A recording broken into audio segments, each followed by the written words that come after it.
My name is Anna Tedford, and I am in the Child 120 course, The Developing Person Through Childhood at Illinois Central College.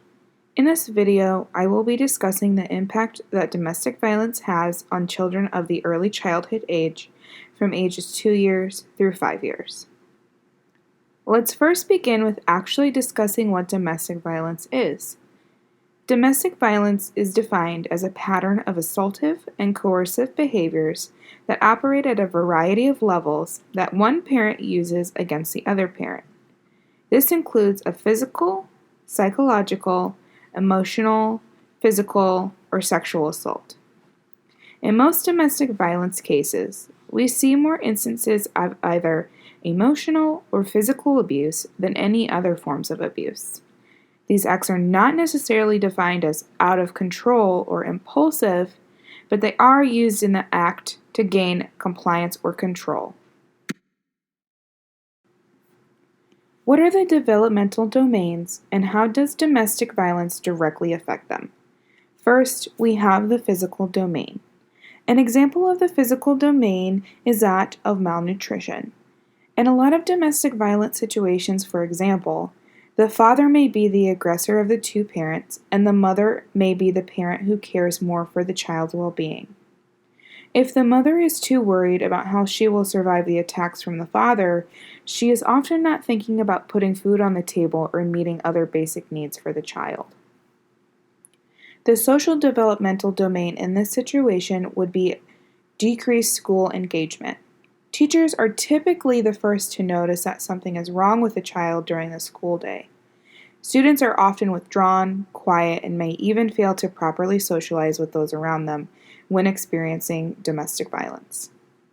The cognitive domain example here is memory deficits. Children's brains grow rapidly, and the most throughout the lifespan in the first few years.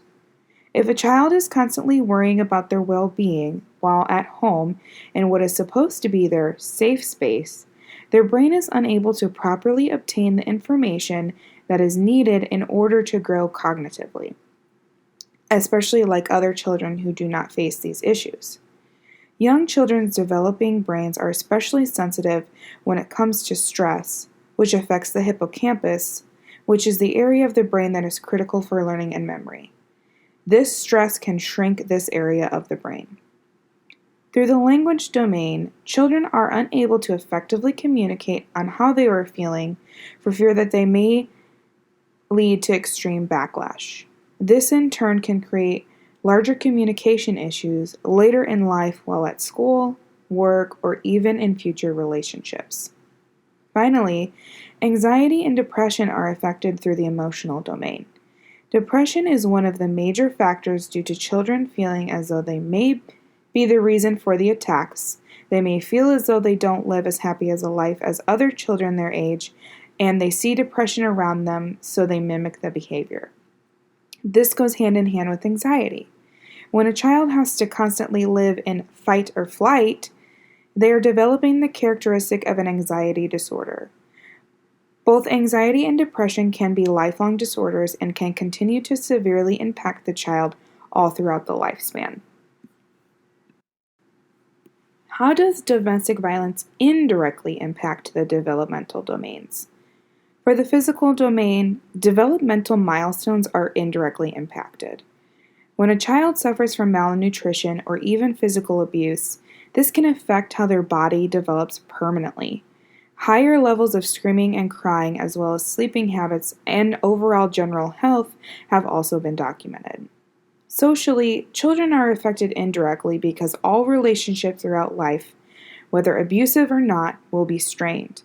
In the first few years of life, children learn how to trust in those around them. If the child is taught that they cannot trust those who are around them, this will continue to negatively affect their relationships for the rest of their lives or until they acknowledge this behavior and change it for the better. Cognitively, PTSD, or post-traumatic stress disorder, is a major factor. Even as infants, young children store memories in their subconscious brains that may come back without the child knowing why and what they are from.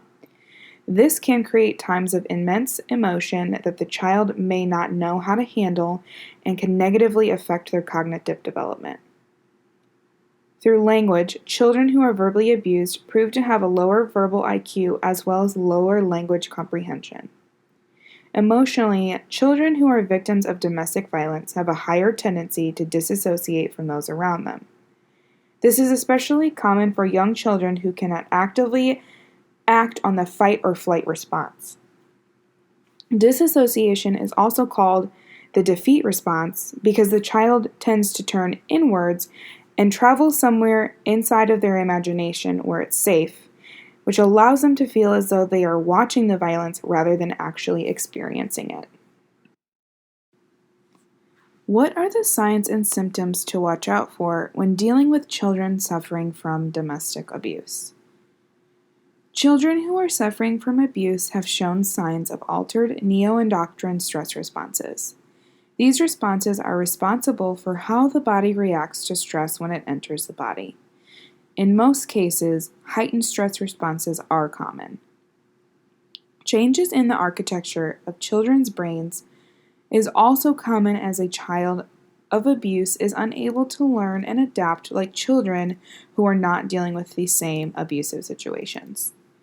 Children's personal growth is jeopardized as they are forced to worry about surviving rather than doing well in school, eating healthy foods, or having playdates with friends. Fear conditioning is described as when children learn to become fearful due to high stress, unpredictable, tension-filled environments. This in turn is strongly connected to anxiety disorders all throughout life. Internalized emotional problems are also prevalent due to children not being able to properly speak about their emotional feelings without fear of being ridiculed or attacked. Domestic violence has lifelong effects on the children who have had to endure it. Children who have witnessed or experienced domestic violence have an increased risk for psychological and physiological risks, including anxiety, depression, PTSD, heart disease, obesity, and even diabetes. From an education standpoint, children who have witnessed domestic violence have a 40% lower reading level than other children their age. This is a significant decrease in reading alone, so one can only imagine the impact it has on other areas of children's schooling. What programs and support groups are out there that victims of domestic violence can use as resources for help? In the state of Illinois, the Illinois Department of Human Services has created the Domestic Violence Victim Services, which provides safety assistance to those who are suffering from domestic violence. This is a free service that provides support, information, safety planning, legal and children's services, temporary food and housing, counseling, and more.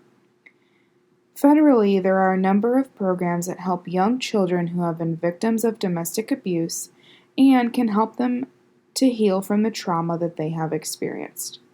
Break the Cycle is a program that engages, educates, and empowers the youth to build lives and communicates free from domestic violence. Strive, or Striving to Reduce Youth Violence Everywhere, provides direction on prevention of youth violence and provides tools, resources, and more on how to implement prevention strategies. Veto Violence, which was created by the CDC, provides training materials on preventing adverse childhood experiences such as domestic violence. How can professionals help children get away from domestic violence situations? First, and most importantly, end the exposure to the violence. Though this seems like the most obvious way to help end the violence with a child, it can often be the most difficult step in the process. If one of the caretakers is unwilling to leave their abusive partner, the child will also have to stay in the situation. Secondly, it is imperative that we hear the child's point of view on the situation and deliver a child-centered service, which should cater specifically to the needs of the child. Third, one must support the child's relationship with the non-abusive caretaker. This will be the most important relationship that the child has, and without it, they will suffer immensely.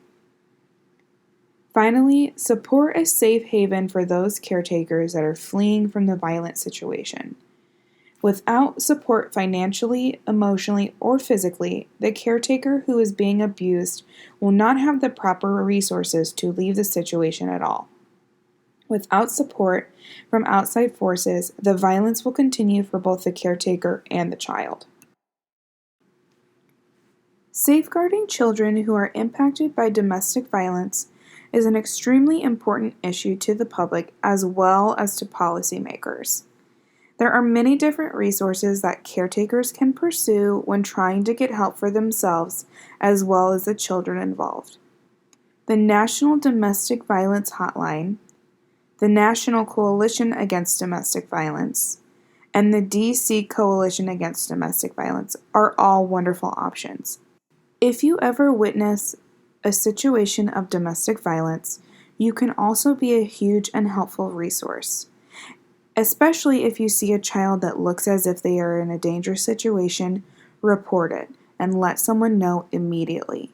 You could be the saving grace for that child's life in a violent situation.